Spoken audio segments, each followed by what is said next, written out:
And it is now time to review WWE Royal Rumble 2025. Full disclosure before we get into things, I woke up this morning. I'm recording this on February 2nd, and I woke up this morning, and wiped my eyes and all that stuff, and I was like, oh, wait a second, I'm not feeling too good. Oh no, I have a cold. So I am going to conduct this review firmly under the weather. I'm going to do my best to push through it. I took I took decongestants. I stuffed as much Salinex I could up my nostrils without compromising the structural integrity of said nostrils. I am going to do my best to push through this and give you the review you deserve with all of my thoughts on the Royal Rumble 2025. So basically, if I seem a little off here, or if my voice is already, I feel my voice is already like completely out of whack. Sincere apologies, but I think I think I'm able to do this, and we'll get through it together as a team. Whatever. Indianapolis, Indiana was the city that bid lots of money to get the Royal Rumble in their location with and this was held at the Lucas Oil Stadium. 67,590 tickets, according to WrestleTix, were distributed for this event. I think WWE said, I think WWE said something to the effect that it was 64,000 tickets, and then Paul Levesque during the post media assembly said it was like over 70,000. Right? I'm like, okay. It's just one of these things.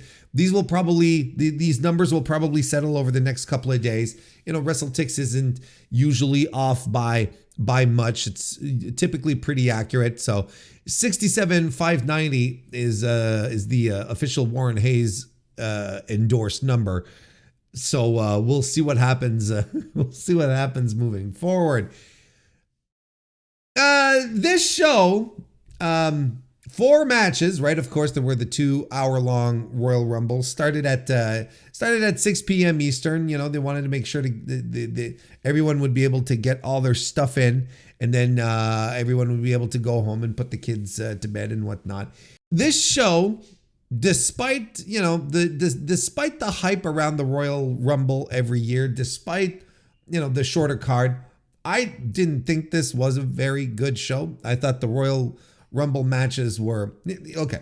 So the Royal Rumble matches are pretty much the same standard fare that we've been having for the past few years, where it's essentially just having people come in and do they get their little shine, their little spot when they hit the ring. They come in, they do some cool moves, and then they disappear off camera for the longest while. Like, it's very rare that you'll have someone come in, do their thing, and then actually be involved in the outcome of the Royal Rumble, or not necessarily just the outcome, but be a player throughout, right? Because they'll be in a corner, struggling with someone to put them over, or just lying down on the mat. Like, there's really no substance to these things. It's it's kind of a shame, and it's kind of what we've been getting, and that's why I think a lot of WWE fans will get really upset if there's not a lot of surprises, where there if you're sticking to people and there's not anything revelatory happening in the ring. I think a lot of or happening as far as entrances go, surprises is what I'm trying to say. I think that that's a symptom of the matches themselves not really having anything to captivate your attention with. Now it's like, well, we need surprises, we need shocking people coming in, the unexpected, and when WWE fails to deliver on that, that's when I think people get a little more upset at it. And I don't think WWE has been particularly interesting with the surprises this year. The surprises, they're all in quotation marks. Like the surprises we got this year in both the men's and the women's Rumble matches were essentially things we were expecting, right? You know, Joe Hendry, well, he was a shoo-in, right? Jordan Grace, well, she had been spending the last 3 days, you know, trying to throw people off the scent. Oh, no, I'm not going to be there, when we all expected her to show up. You know, was the I Show Speed moment a little surprising? Like, you know, we knew he was going to be there. They said, oh, we're offering him stream backstage, whatever. What, you know, was his inclusion into the match itself surprising? Sure. Was it the kind of surprise that will make you go, hell yeah, WWE keeping you on your toes always? No, well, not for me. I don't know. Like, I know who I Show Speed is, but you know, it doesn't get me excited. You know, I had been sitting around saying, you know, well, you want to bet Miro is going to make it. Now, if Miro showed up, that would have been a bona fide surprise. There was actually one bona fide surprise in the Royal Rumble this year, and that was Alexa Bliss.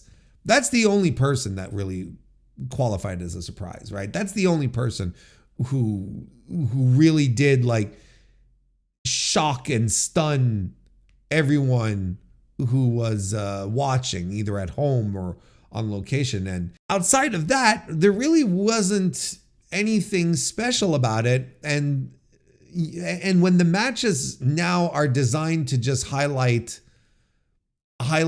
people coming in and then not doing anything for the rest of the Rumble, well, these Royal Rumbles sort of start feeling a little contrived. They don't feel interesting. You know, when was the last? I was trying to think back of the last really interesting Royal Rumble we had, and I think it's the one where I think Brock came in at number 1, right? Wasn't it that there was one that Brock came in at number 1, and he just was eliminating people. Everyone would come in, he'd just throw them out, and in some circumstances, he'd have to wait the clock down because he tossed them out too fast, right? That was interesting, and you had a really good story, because then the story becomes, well, who's going to get rid of Brock, right? How is this Royal Rumble not even just like get rid of him? It's like, who's going to be able to stay in the ring despite Brock, you know, despite Brock being there? Who's going to be able to hang with Brock is what I'm trying to say, and make it further, right? Like that was the year that Keith Lee came in, and Brock was like, "Oh, that's a big boy," you know. That was the one, right? It was the 2021. It was 2020. Look, it's. I think that's the last time we really got an interesting one. That was the last time we really got one that was fun. But look, outside of the Royal Rumble matches, which, you know, are not completely devoid of interest, right? On the men's side, I thought the men's Royal Rumble was slightly better than the women's, but you know, we're not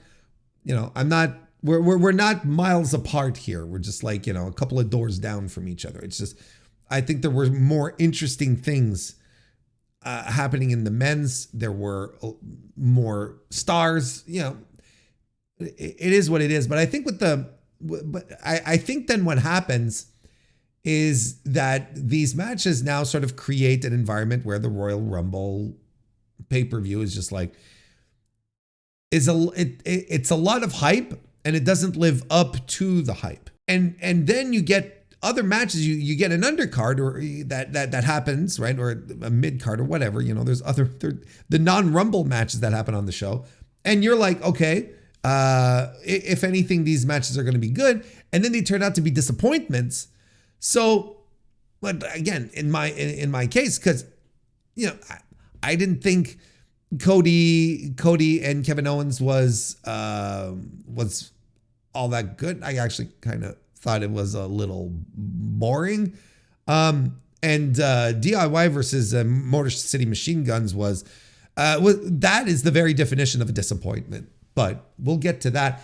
Ultimately, not a fantastic Royal Rumble, not even close to being a good Royal Rumble. I thought this was a kind of a bad one, a very boring one at the very least. If not bad, just dull, really dull. And, you know, Cage Match has it right now as I'm recording this on this Sunday. They have it at 5.34. I had checked a little earlier today and it was like in the fours, in the mid fours. So people are coming in to rate it. Give it a little more oomph. But sometimes I sort of wonder, you know, with these pay-per-views that just end up being very basic, very mid pay-per-views, at some point the WWE consumer base is going to figure out that what they're watching isn't all that great, and they're going to turn on Triple H. They have to at some point, don't they? Like at some point we're going to have to start pointing fingers if the product starts getting boring, right? But then again, like it's probably going to take a while. Or, okay, it's going to need one of two things. Either something is going to happen that is absolutely going to turn the fans against the company. You know, I think they came close last year when WWE started to ignore Cody finishing the story. I think we came that was very, very close to a revolt, I'd say. Or it'll be a long-term game where WWE over a long amount of time will just make more and more unpopular decisions, and the fans will eventually just decide to let it be, kind of thing, right? Or, you know, it just might cycle down, just like any other period in pro wrestling. Maybe at some point it'll just like, okay, well, we're not as hot as we once were, and that's just the way it's going to go, right? Anyway, a few more high-level thoughts here. There were a lot of celebrities again that were present for this show, that were put on camera. Stephen Amell was there. El Hijo de Ice Cube was there. And they had, but the one that really did surprise me, the one that sort of got me excited, was John Cougar Mellencamp. I think it's just John Mellencamp, right? He dumped the Cougar aside a while back, I believe. But John Mellencamp was there, which really came out of left field, and I'm like, holy shit, really? And boy, oh boy, did he not want to do the on-screen thing. He could not give a fuck about being on screen, about being at a WWE event. I don't know. Was he there because he brought his kid? Like I'm going to say his kids, but he's got to be like, his kid's got to be grown up now, right? Maybe his kids brought him. Like, how old is John Mellencamp? He's 73 years old. So it might be his grandkids. Does he have children? It does. Look, honestly, like the only point I'm making, I don't want to go too deep into this. It's not the point.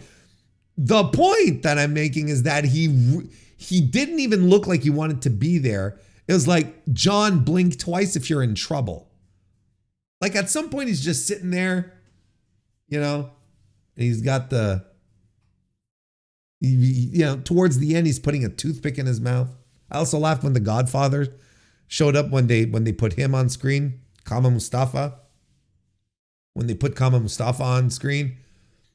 And then I don't remember which commentator it was, but it's like, it's time to get on the train. It's like, you're missing a very important word here. There's a very important word that you forgot to add to that sums up the act here. Rob Van Dam was there as well with what's her name? What's his girlfriend's name? Rob Van Dam and why am I drawing a blank? Katie Forbes, looking both looking like they're having the time of their life, but everywhere they go, those two seem to be having the time of their lives. So, good for them. I don't remember who else was there. Mickie James, she was there, right? Mickie James was there. Ron Simmons was there. I'm just trying to rattle them off the top of my head. I'm sure I'm forgetting people. But yeah, everyone wants to get in on these WWE shows. I'm like, sure. Okay. How many times is Stephen Amell going to be on WWE TV? Like, I know that he's got a show coming up on Netflix, so it's brand synergy, but we as wrestling fans know that the connective tissue between pro wrestling and Stephen Amell is deeper than just, he's got a show on Netflix. Cody works for the company now, so that probably helps strengthen that bond. Anyway, can I ask you all a question? Didn't you all think it was kind of weird that at some point we're watching, old tape of Pat McAfee doing football plays, like punting, and then, well, he didn't punt, right? He faked into a pass, and then him, blocking another guy, and I'm like, why?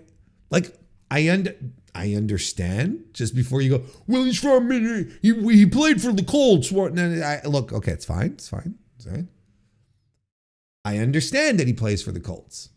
I'm just wondering, why we're watching Pat McAfee plays on a WWE pay-per-view. That seemed a little off to me. It's not as if, it's not like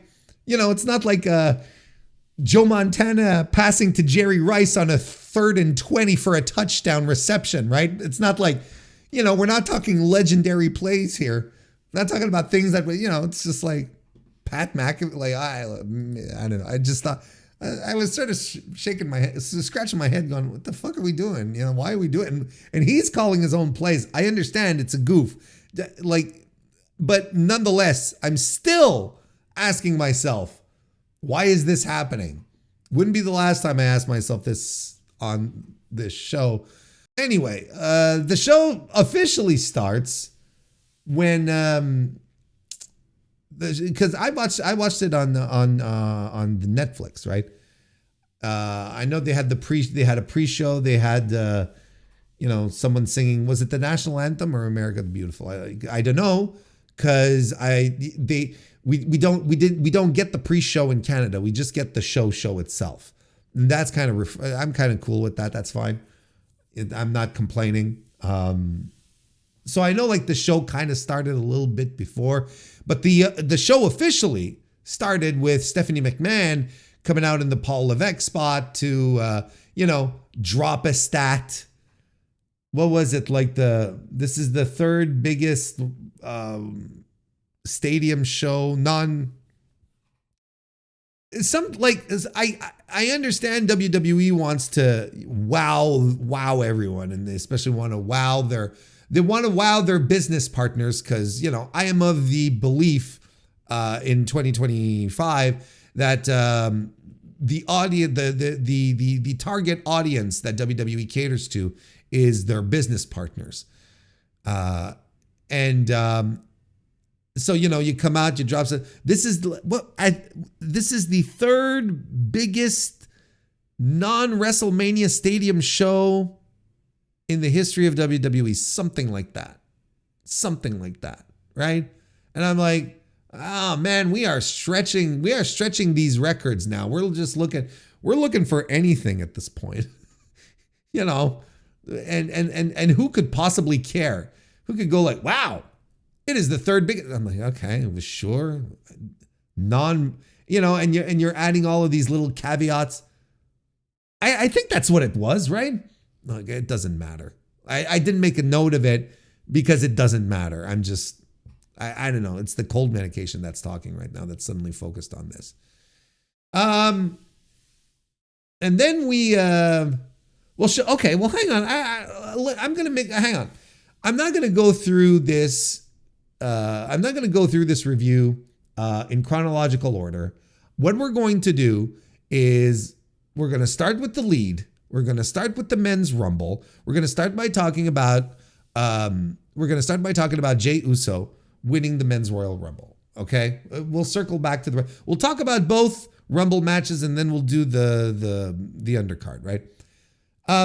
Jey Uso eliminated John Cena at the very end. He was to win the Royal Rumble and head to WrestleMania. Now I know that a lot of the language that they use is they say they will main event WrestleMania, and that's what the ring announcer with the hair, Alicia Taylor, says. Alicia Taylor, isn't that her name? It's Alicia something, right? I think it's Taylor. Anyway, I remember her distinctly saying that whoever wins will main event WrestleMania, right? And I don't know in which world, what is I don't know if there is a timeline where Jey Uso main events WrestleMania, but I can't see being our reality being that timeline. Look, I know the win was a shock. It was a shock to me. It was a shock to everyone. Look, let's be honest. You're down to 2, and you got John Cena, retirement match guy, John Cena, going off into the sunset, at the end of the year. The big story with his last year being capturing his final world championship in WWE to make it up to 17, right? And everyone's like, it's got to be John. He was my pick. He was my pick because it's the only really compelling story that you can tell, right? In these immediate circumstances. I know we decide that we're not doing that, at least not right now. That we're gonna swerve you. We're gonna pull an old Vince Russo here, and Jey Uso is going to be the guy who's going to win and is going to punch his clock. Punch his ticket. You don't punch a clock. You punch. Well, you can't, like if you work at a factory, you punch the clock. You don't punch your clock. You punch your ticket. You punch your ticket to WrestleMania. And then sometimes they say main event, and sometimes they say that they will headline, right? And they get a little wibbly wobbly with the language. But you had Michael Cole there at the end calling out and saying, finally, he's main event. He truly is main event. And I'll tell you why I don't see this happening. I don't see this happening because in this men's Royal Rumble match, at some point, you had the stars of this company all together, right? You had all the stars of this company that this company has, the big stars, all in the ring pretty much at the same time. You had Roman, you had Cena, you had Punk, and you had Seth Rollins, all guys that have been at the top. Look, let's throw in Drew McIntyre in here. And you're telling me that Jey Uso is going to be a guy here. That Jey Uso is going to crack that circle of guys and is suddenly going to be on that level. That doesn't make any sense to me. When all those guys are in the ring together and they're getting reactions and people are excited to see them and it's sustained and it's the minute. And then you've got Cody who wasn't even, you got Cody Rhodes who wasn't even in the match, but who still we must consider as having this big league top guy vibe to him as well. The thing here that's going to happen, let's say they push forward with this and they put him in a top tier program, he's going to be overshadowed by everyone else that I just named. Yeah, he'll even be overshadowed by Seth Rollins. They're going to eat that guy alive. All of those 4, 5, 6 guys that I just mentioned, they all have presence, charisma, real top guy feel that Jey Uso doesn't. Jey Uso is the definition of failing upward. This is a guy that 1 year ago, at this point right now even, less than a year ago, completely shit the bed in a one-on-one match, singles match with his brother at WrestleMania. A match that even the hardest of hard WWE fans rejected. Perhaps in a politeful way, but nonetheless did not try to sit around and convince us all that match was tremendous and was just no. And all throughout this singles push that he's had, and we can go back to the matches that he had with Roman when the bloodline was, well, it's always been that story, but when, Roman didn't trust Jey and Jey didn't trust Roman and, Uso, you got to join me. Uso. You remember that. And the encounters that he had with Roman, which specifically served to raise Jey, to elevate him, didn't work out because Jey Uso, when it counts, when it arrives time to perform, both in the ring and as a guy, as a top guy, he is incapable of doing it. He drops the ball every time. He never wins a big one. And he's always kept in these positions where they can always go to him and have a win and have someone win over him because it doesn't really matter. Because it's just Jey Uso and he will always be over because of his silly little entrance that people like to do. And they do their little TikToks, and their red notes. Are people doing that? Did they do the red notes? Or did they just, abandon red note now that TikTok is okay? Do people do their WWE red notes? Anyway, on the main event level, he never delivers. He never delivers. He's not a top guy. And it blows my mind where it's like people are saying, oh, he's being elevated. He's being, they're making another top guy. And I'm like, he's 40. And again, not that big a deal, but at 40, this is not where you start creating new guys to be at the top when you're clearly at the tail end of a career where you're physically no longer in your prime. It's sort of time to, make sure that you hang on to your spot as opposed to being pushed even higher. That doesn't make sense. You've got guys on the roster right now who could be pushed to a high level, who could be pushed to a main event level is what I'm trying to say. And they're not. They're still hanging around middling in the mid-card and doing mid-card stuff. And these guys are younger and have a lot more promise and have the potential to have a longer spanning career.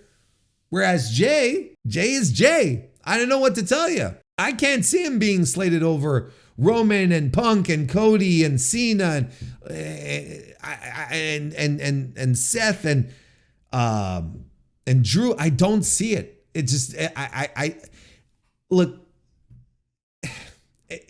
I understand why he got himself into this spot. He's got his little entrance. He's got his little thing that has people get excited, and that's what WWE fans love and want. And it's again proof that this company is not for me. And I'm not even mad. That's the thing, is like I'm more like flabbergasted more than anything else. I'm stunned. I'm still reeling from yesterday, where I look at the result and I don't understand. It makes no sense to me that that you are such a commodity, such an unproven commodity. No, let me say that again. You're such a proven commodity, but proven to not be at the top level that a lot of people say you are, but that you can still reach those heights just because you can get a stadium full of people really excited about your entrance, right? That's WWE, and that's what WWE fans want. And they talk about, oh, he deserves his time at the top.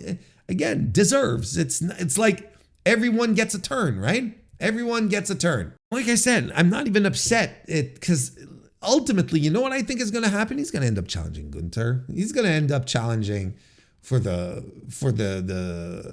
secondary prize, for the consolation prize, and it's not going to main event anything.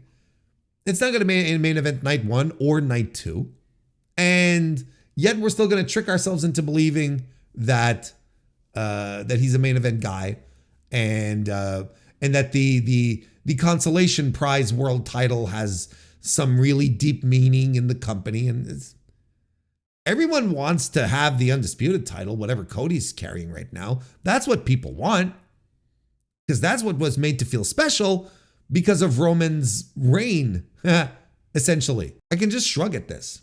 All I can do is shrug and go, okay, well, like, this really is not a company for me. And if a WWE fan is unable to see that when it comes to the wrestling, Jey Uso is unable to uncork it and deliver, then I don't know what to say. Enjoy your promotion, but it's not for me. I'm going to be very curious to see how they treat this moving forward, right? Because there's Elimination Chamber coming up, which I guess everyone now kind of expects John Cena to win, but we all expected John Cena, at least a lot of us, at least me, expected John Cena to win the Royal Rumble. Who knows what they might do? Maybe they are in a mood where they're just going to start shaking everything up, It's like suddenly Dominic Mysterio is going to be main eventing WrestleMania, and people will trick themselves into believing that this is good, that that's a good idea. Not for me. It's just, it's not for me. And, not saying that I'm pressing the eject button here on WWE and we're never going to talk about their PLEs ever again. But I'm at a stage right now where I'm legitimately thinking, where I'm wondering, is this really for me? And is there still room for me to put some thought into this in a company that doesn't put value in the things that I like about pro wrestling, which is oddly enough, the pro wrestling. Anyway, like I said earlier, when we were starting off the review, I think that the men's Royal Rumble was more interesting than the women's. Again, not by a huge margin. It's just a slighter, a slighter edge that it had. Just because more interesting things were happening. The I Show Speed spot, like I mentioned, I thought that was interesting. Good little bumps that he took there. I thought it was a good thing, where he eliminates Otis, right? And then he gets the shit speared out of him by Braun Breaker, who then eliminates him, but Otis catches him. And Otis then sack of shits him onto the commentary table. I thought it was a very, very good, very creative way of doing the elimination. I thought that was good. That was fun. But before that, you in this ring, in the ring, and here's something else. Here's something else that we have to mention. That we can tie in to the Jey Uso stuff. The most interesting parts of the men's Royal Rumble involved Braun Breaker and Jacob Fatu. These are two guys who are explosive, charismatic, especially in the case of Jacob, who was extremely charismatic, and who are over with this crowd. No pretends. No wacky entrances, no wacky one-word gimmicks, it's no, these guys are over. The people love the Jacob Fatu, and they really like Braun. And in this match, Braun and Jacob were getting really the most fun offense and a lot of fun spots. And they were grabbing my attention. I was like, all right, let's go. Let's keep them in here. They were doing eliminations. Like, they weren't brought in like everyone else, pretty much, brought into the Royal Rumble and sat off into a corner for like 20 minutes to pad their stats. So that later we go, oh, so-and-so stayed 32 minutes in the Royal Rumble, you know, when there was 20 minutes where they sat in the corner doing jack shit. These guys were tremendous, right? And in the case of, like, okay, I've said it once, but I want to say it again because I think it bears repeating. Going up to main roster was the best thing for Braun Breaker to do. Like, something clicked. It all came together. I don't know exactly how to, what magical fairy dust that was sprinkled over him to make things all work and click once on outside of NXT.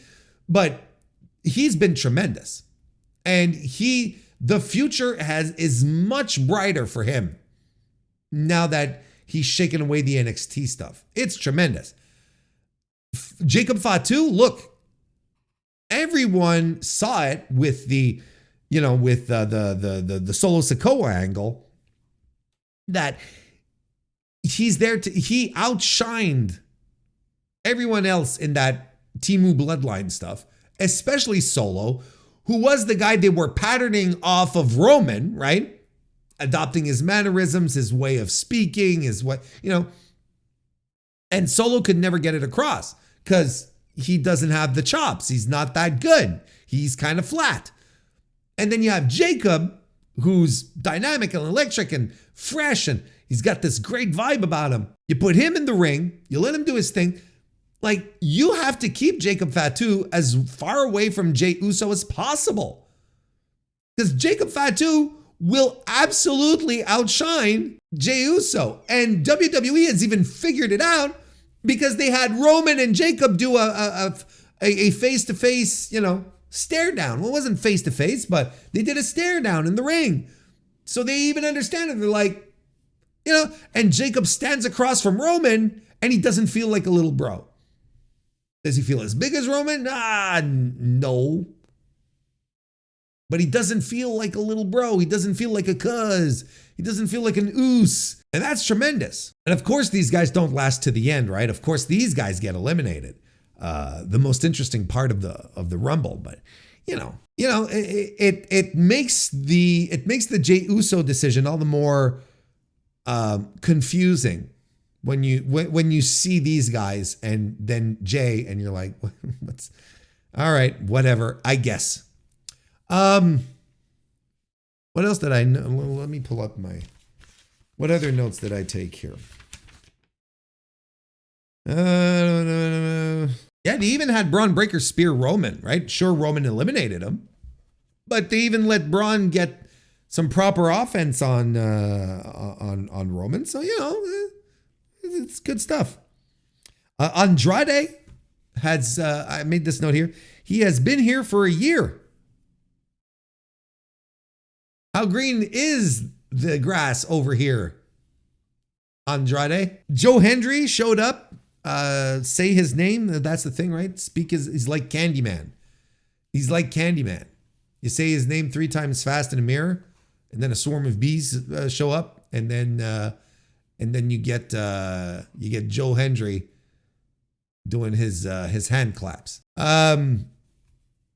Yeah, he showed up.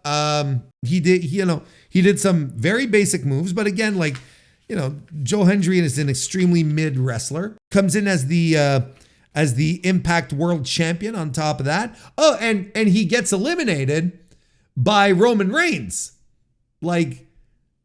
Just before the other stars arrive, just before, Cena arrives and Punk and Seth, Roman gets rid of Joe Hendry, right? Just gets yoinked. Was he in the Royal Rumble for more than 3 minutes? I don't think so. Do we have this kind of stat on the cage match? We don't have the times on cage match. That's a shame. Yeah, this was before Roman got speared by Braun. He tosses Joe Hendry, and then shortly thereafter, he eliminates Braun. But you know, whatever. It's Joe. Here's the thing, though. This is your world champion, right? This is your world champion, and he was completely geeked here. He was absolutely 100% geeked because Roman Reigns, you know, he's still the WWE. He's the representative. He's the guy that is most highly associated with the brand right now, you know, as far as, you know, full-time wrestlers go.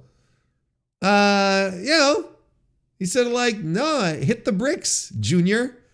Go back to your Bush League. Go back to fighting the kids in developmental. You don't belong on this big stage. That's the message, right? That's the message. The message is WWE to TNA fans, right? Hey, just remember, we're in charge. We don't care about your champion or your championship titles. We are the people in charge. Just keep that in mind. Anywho, what else did I write down here? Yeah, I guess after that we sort of moved on to. Did I mention that Rey Mysterio and Penta started off the? I don't think I did. I'm really curious to see how far this Penta push is going to go. I don't know how far this is going to go. I was at the very least expecting. I don't know what the Wyatt 6 gimmick is about anymore. Like, I know what it is. That's not what I'm saying. What I'm saying is, I was at the very least expecting that one of the Wyatt 6 was going to show up. Now, did they not show up because in storyline they're dead? They've been kidnapped. Like, it could be some kind of, either they're on retreat. It could be some kind of goofball reason, right? But they weren't here. I have not seen the Wyatt 6. As you know, I don't watch Raw or SmackDown or NXT on a regular basis. I watch the PLEs, the non-Saudi shows. That's what I watch. The rest is completely out of mind for me. Out of sight, out of mind. So I have not seen, outside of that one time, that was it their debut where they murdered everyone? Outside of that one time, I have not seen a single member of the Wyatt 6 do anything in WWE. I have not seen a single one of them. So at the Rumble, I was like, well, maybe they'll have, you know, the Uncle Howdy guy. Maybe they'll have,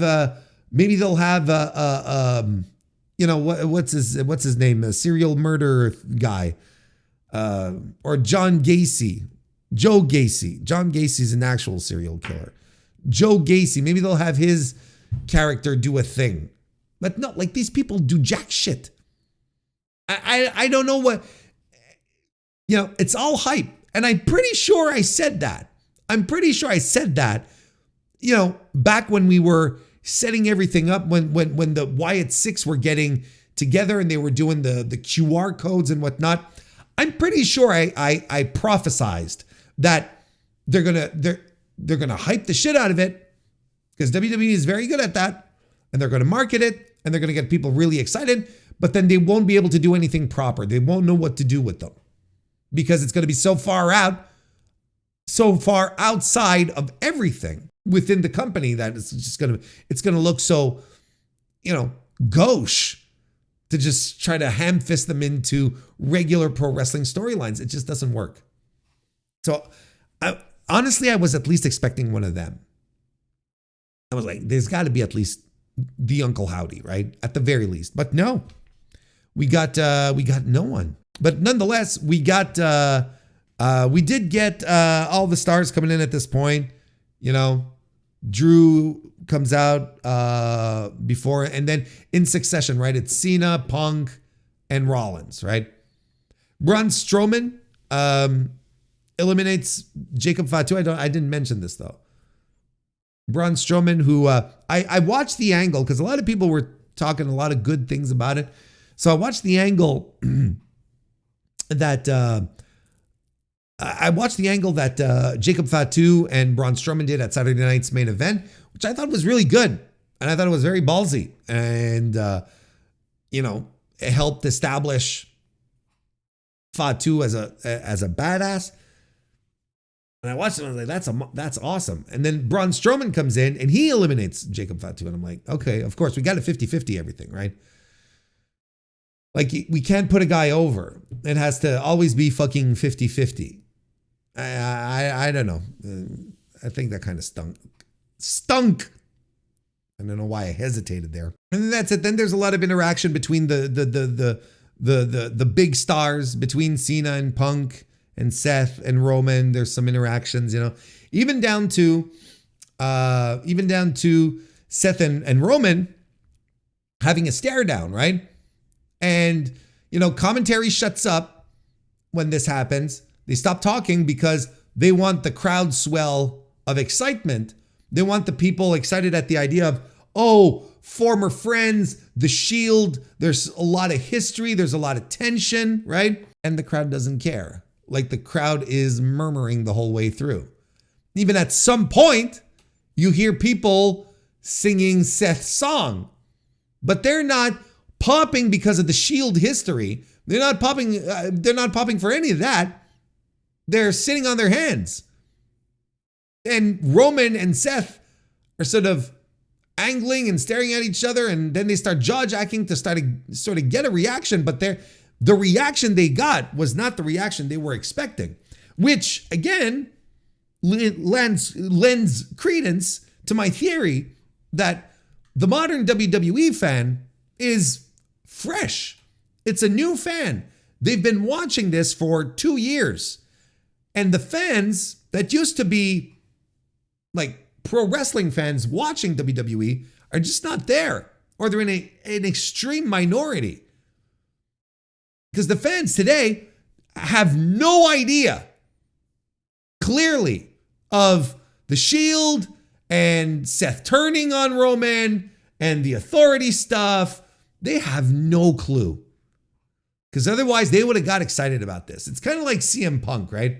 I think now WWE fans sort of see CM Punk as, oh, well, WWE's telling me he's a big time guy and we stole him from AEW. So, he's cool and we're going to cheer for him. But they don't know the story. They don't know the history of CM Punk. They might have heard of the pipe bomb, but they don't know what it was, what it meant, what it represented. They definitely don't know about Punk and Cena. They don't know about, the lawsuits. They don't know about any of this. And because CM Punk tries to do little insider references to stuff that happened and no one really reacts except for a couple of nerds in the audience. But these are all new fans, not new wrestling fans, new WWE fans. That's the difference. So, all of this adds credence to my belief here. And so eventually, Punk, Roman, Seth, they all get eliminated. They all fight on the floor. They, I guess they're setting something up for WrestleMania. Probably, I guess. I couldn't tell you. Logan Paul also came in and he got the Kofi Kingston spot.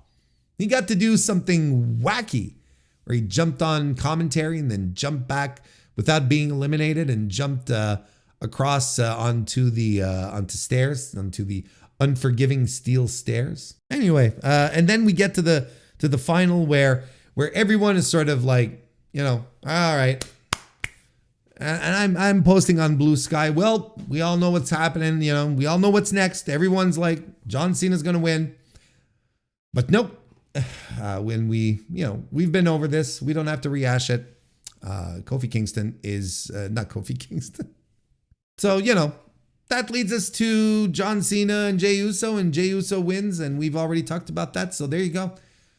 Like, again, moderately more interesting than the women's Royal Rumble, but not a good Royal Rumble match in any stretch of the imagination. Anyway, over to the women's Royal Rumble. Well, Charlotte Flair wins. Lol. I think that's the thing we have to do now. Chatting with folks in my Discord, and they were like, oh, well, some of them were like, I don't think Charlotte's winning this. What do you do with Charlotte? I saw, an argument where it's like, well, Charlotte was a Vince project and, Triple H can do whatever he wants. And I'm like, does he really? Because there's a lot of things that Triple H does which emulate Vince quite a bit, actually. So you think Charlotte Flair is going to come back, get some hype, and come back to the Royal Rumble to feud with Lyra Valkyria? No, she's not. The answer is no. And it was a pretty obvious finish too, right? Who was left at the end? Yeah, like the final four were Nia Jax, Charlotte Flair, Roxanne Perez, and Nikki Bella. And you look at that final four and you're like, well, Charlotte's winning. What are we talking about? Like, there's no one else here that's coming in for a big WrestleMania spot other than Charlotte Flair. You got to be real here. And at least on this one, I was right. At least I didn't screw up that on that one, right? Yeah, I mean, it's always been about Charlotte. The only time that it wasn't about Charlotte was when Becky got organically over, and there was just no denying it. And it pissed off Vince. It pissed off Vince to the point that he made that WrestleMania main event a triple threat. He couldn't keep Charlotte out of it, and there you go. Because that was the plan. That was his plan. That's probably what Charlotte was promised, and that's where we're at. This is where we're at. And she coming back with the vignettes and everything, and you're thinking, what is WWE going to do with her? That was pretty clear. It was pretty clear to me.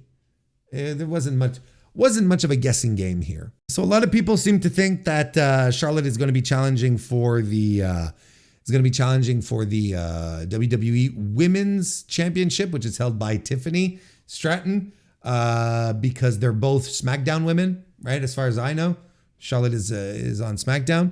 But I wouldn't put it past anyone to have Charlotte go after Rhea once again and have Charlotte get her win back, which is also very important to the Charlotte Flair presentation. I wouldn't put it above anyone to come up with that one. You know what's officially become a pet peeve for me, and it was the same thing in the men's Rumble as well. The number 1 and 2 spots are meaningless now. They don't feel like dangerous spots anymore, because every year there's someone breaking a new record, a new Iron Man or Iron Woman record, right? Or at least in the case of the women, right? I feel like every year this has happened. And now like Roxanne Perez is like, she stayed the longest, or she's right up there or something. And I'm like, who cares? Like, it doesn't matter anymore. Like, the number 1 and 2 spots are like guaranteed that one of them is going to be the Iron person, the Iron Man, the Iron Woman. Like, there's no drama to it anymore. It's just like something, it's literally, well, we'll give you this because you're not going to win, but you'll have this stat that we can play off of. And then, you have to wonder, what did Roxanne Perez do in this match? Well, she did jack shit. She spent the majority of her, what was it, like 66 minutes or something like that? She spent the majority of her time doing nothing in this match. Just lying around, just trying to throw someone off the top rope. And it's really annoying now. It's not even fun. It's not even cute. Now it's more like, oh, well, number 1 and 2 are practically like, they're safe. They're safe spots now. Like, at some point in this match, I think there was 16 people in the Women's Royal Rumble at once. And not that you have to eliminate people quite a bit. That's not necessarily what I'm saying, to always keep it like at 4 or 5 people. No, you want a bit of chaos.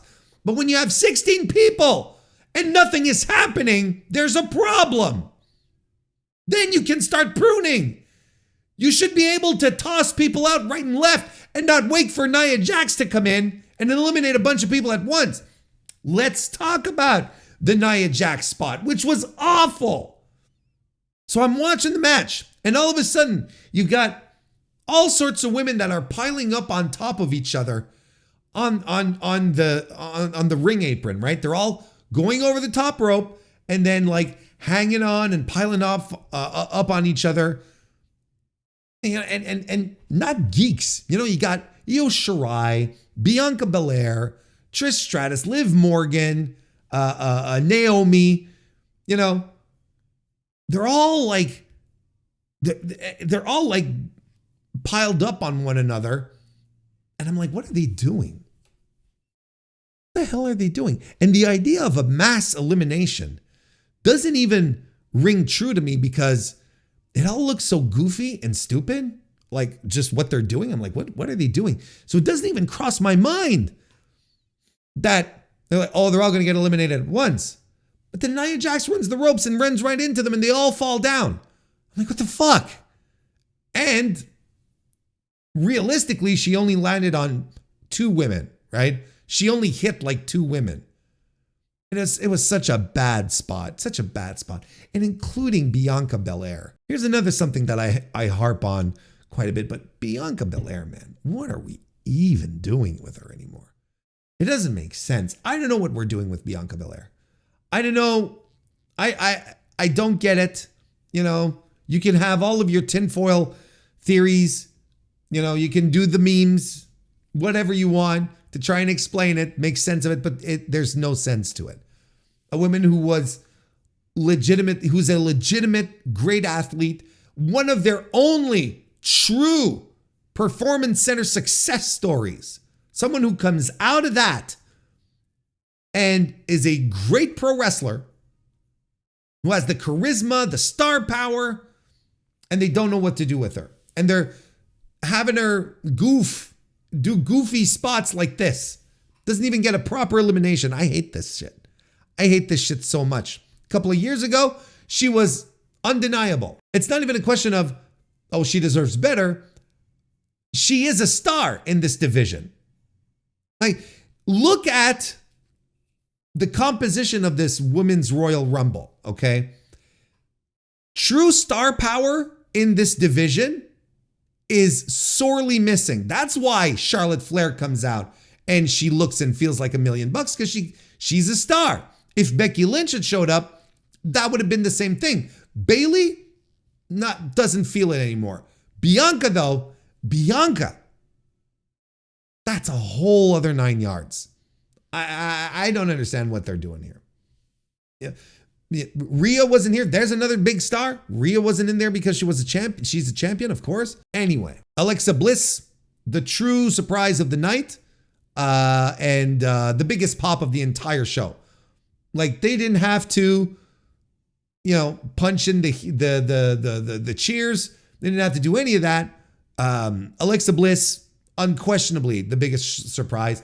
With the news that had been leaked by WWE to the dirt sheet saying, oh, well, there's a contract dispute, makes you wonder, but not a discussion for today right now. But it does make you wonder, how much WWE is manipulating the dirt sheets to get stories across that will eventually turn against them and people will say they're unreliable. Yet WWE is feeding these stories. Anyway, look, I'm not going any further.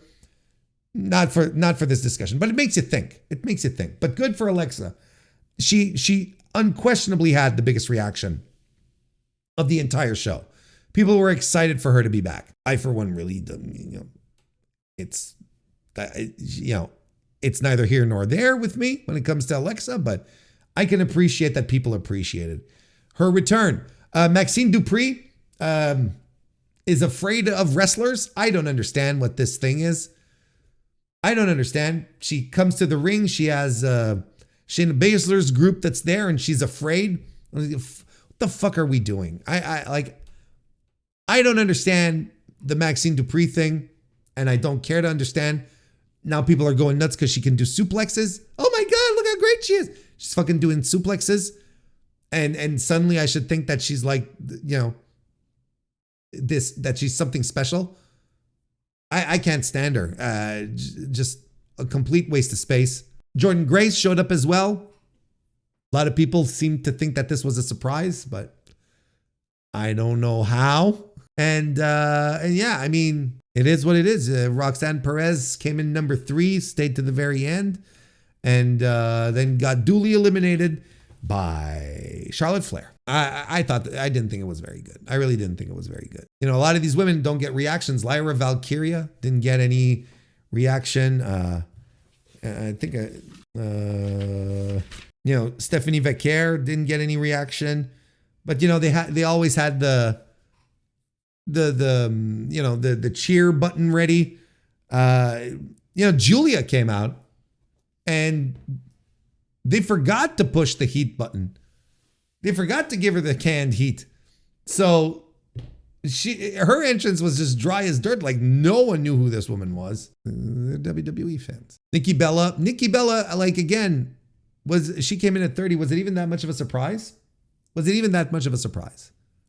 Because she had been hinting at returning. I don't know. So that was the Women's Royal Rumble. It is what it was. It wasn't great, but hey, it's the Royal Rumble. Then we had 2 other matches. We had DIY versus the Motor City Machine Guns for one pair of their tag titles. I don't know which one. Which one was it? It doesn't matter. Which one? No, let's do it properly for the record here. It was for the WWE tag team titles. And DIY retained in an extremely disappointing match. That's what I said at the start. This is a match that I thought that had all the potential to be really, really good, great even, blow the roof off the place. 2 great tag teams, 4 great wrestlers, just pros, veterans. It was all kind of disjointed. There was no heat. I didn't think it was particularly good. I didn't even think it was all that great. There were some cool combos, but I didn't think we were there. I gave it 2 3/4 stars. I didn't think it was terrible, but you know, I really was expecting something more from these 4 guys. Like I don't know why anyone, like I saw so much talk about this and I myself was like, this has the potential to really be great. But I don't know if these guys want to have great matches. I don't know if they can have great matches. I don't know if they're instructed to not have great matches, but whatever they delivered here was just, you know, by the book. But even there, it little sloppy at times. Wasn't great. Just wasn't great. 2 3/4 stars. And then Cody Rhodes successfully retained the WWE Undisputed title by defeating Kevin Owens in the ladder match. Yeah, the sin of this match is that it was boring. That was the main issue. We had a 25-minute match, which, and again, not unlike the tag team championship match, but for all intents and purposes, should have rocked the house. This should have been Owens and Rhodes, who are 2 guys who love pro wrestling, have it in their bones, understand what it takes for some good pro wrestling. Like, these guys are going to tear it up. But no.